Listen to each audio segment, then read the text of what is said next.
ان کی کلنگس کو بھی مسنگ پرسنس کے کھاتے میں ڈالا جاتا ہے. تو how would you go about it? کیا سوچتے ہیں آپ اس حوالے سے؟ جی ٹھیک. دیکھیں جی، مسنگ پرسنس کا جو ایشو ہے یہ ایک اہم مسئلہ ہے، ایک پیچیدہ مسئلہ ہے. اٹس ناٹ سو سمپل جتنا یہ پیش کیا جاتا ہے، اور but it's a very important issue. اور یہ صرف پاکستان تک نہیں ہے، پوری دنیا میں پرسنس کا ایشو ہے. آپ نے ابھی دیکھا ہوگا حال ہی میں کہ کچھ دہشت گرد جو سے ہیں وہ جو مارے گئے، جب ان کی شناخت ہوئی تو وہ مسنگ پرسنس کی لسٹوں میں بھی شامل تھے. تو that's why I'm seeing it's not so simple جتنا یہ بیان کیا جاتا ہے آگے.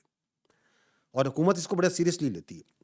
مارچ 2011 سے کمیشن آن انکوائری آن انفورس ڈس اپیرنسز، ایک انڈیپینڈنٹ کمیشن ہے جو کہ مسنگ پرسنس پہ کام کر رہا ہے. اور جو لوگ مسنگ پرسنس کی زمرے میں آتے ہیں، جو کلیم کرتے ہیں، وہ ڈیٹا اس کے ساتھ لاتے ہیں. اب سیاسی طور پہ اور میڈیا میں تو یہ فگر بہت بڑھا چڑھا کے بیان کیا جاتا ہے، لیکن اگر آپ دیکھیں تو مارچ 2011 سے آج تک 13 سال میں اس کمیشن کے پاس جو ڈاکومنٹس لائے گئے اور جو ثابت کیا گیا وہ مسنگ پرسنس کی کل تعداد ہے 10,000 I think 218 10,000 plus some thing کوئی تعداد ہے جو ادھر لائی گئی. اور ان میں سے بھی لگ بھگ 80%، تقریباً 7,940 کے قریب جو کیسز ہیں وہ مسنگ پرسنس کے اس کمیشن نے ان کو ریزالو کر لیا. دیٹ مینس کہ دے ہیو بین فاؤنڈ کہ وہ کدھر ہیں، وہ لوگ ٹریس ہو گئے ہیں، ان کو ریزالو کر دیا گیا ان کیسز. پیچھے 22-23% کیسز رہ گئے جن پہ بڑی محنت کے ساتھ اور ایفیشنسی کے ساتھ وہ جو انڈیپینڈنٹ کمیشن ہے وہ کام کر رہا ہے.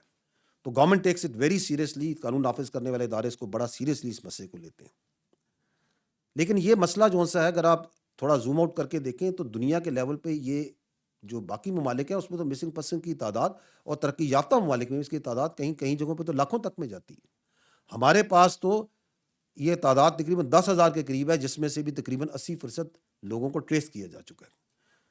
فرق صرف یہ ہے کہ یہاں پہ اس مسئلے کے اوپر بڑھ چڑھ کے ایک پروپیگنڈا بنایا جاتا ہے اور اس کو بہت بڑھا چڑھا کے بیان کیا جاتا ہے. اور اس میں کچھ مخصوص سیاسی عناصر بھی شامل ہیں، کچھ میڈیا کے عناصر بھی ہیں، کچھ این جی اوز بھی شامل ہیں، کچھ باہر سے جن لوگوں کے تانے بانے ملتے ہیں، کچھ ایسے لوگ بھی شامل ہیں جو باہر بیٹھ کے. میں جو آپ نے سوال کیا، میں کہتا ہوں آپ یہ سوال کیوں نہیں لوگوں سے کرتے؟ ان سے سوال، ان لوگوں سے جو مسنگ پرسن کا پروپیگنڈا کرتا ہے، آپ ان سے یہ نہیں پوچھتے کہ کیا یہ حقیقت نہیں ہے کہ افغانستان میں جو ٹی ٹی پی ہے، ابھی میں نے آپ کے سامنے ایک ویڈیو بھی رکھی اور ہم آپ کے سامنے شواہد میڈیا پہ سامنے رکھتے رہتے ہیں. کیا یہ حقیقت نہیں ہے کہ افغانستان میں ٹی ٹی پی کے دہشت گرد موجود ہیں؟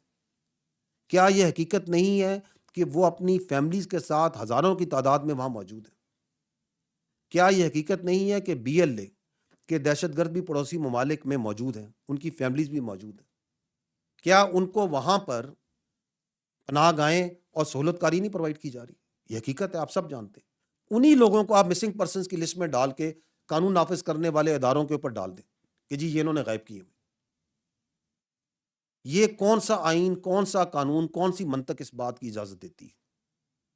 کیا یہ حقیقت نہیں ہے کہ پاکستان میں بہت سے بچے، بہت سے لوگ معاش کی وجہ سے، دوسری وجوہات کی وجہ سے اللیگلی بھی یہاں سے مائگریٹ کرتے ہیں، جاتے ہیں، بہت عرصے تک ان کے بارے میں کچھ نہیں پتہ چلتا، ان کو بھی آپ مسنگ پرسن میں ڈال کے قانون نافذ کرنے والے اداروں پہ ڈال دیں. یہ کون سے آئین اور قانون اور کون سی منطق کے مطابق ہے؟ کیا یہ حقیقت نہیں ہے کہ یہاں پہ بہت سے لوگوں نے اور مافیاز نے اپنی پرائیویٹ جیلیں بھی بنائی ہوئی ہیں، ان کو وہاں ڈال کے وہ بھی قانون نافذ کرنے والے اداروں پہ ڈال دیں؟ تو دیکھیں ہمیں اس کو ٹوٹیلٹی میں دیکھنا پڑے گا. اس کی مثالیں آپ کے سامنے ہیں.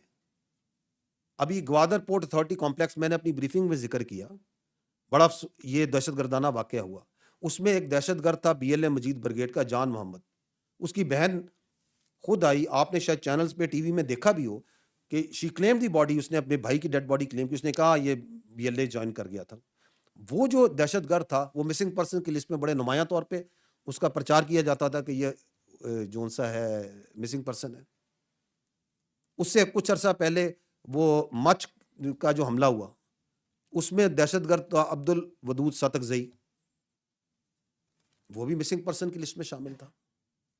تو اس لیے میں یہ کہہ رہا ہوں کہ یہ ایک پیچیدہ مسئلہ ہے، اس میں بہت جھوٹا پروپیگنڈا بھی کیا جاتا ہے. پلیز انڈرسٹینڈ کہ حکومت اس کو بہت سیریسلی لیتی ہے، اور جو کیس جنون کیس آتا ہے اس کے اوپر تمام ایجنسیز، قانون نافذ کرنے والے ادارے، سول ادارے اس پہ اپنا انپٹ دیتے ہیں، اس کو ٹریس کیا جاتا ہے، اور جب تک اس کو ریزالو نہیں کر دیا جاتا اس پہ کوئی چین سے نہیں بیٹھتا. اور جن لوگوں کا یہ ایشو ہے، واقعی جس کا کوئی بھائی بہن، painful it is for that family, socially, legally, from all aspects, and government is trying hard to resolve that issue, اور اس کے لیے ہر ممکن کوشش کی جا رہی ہے.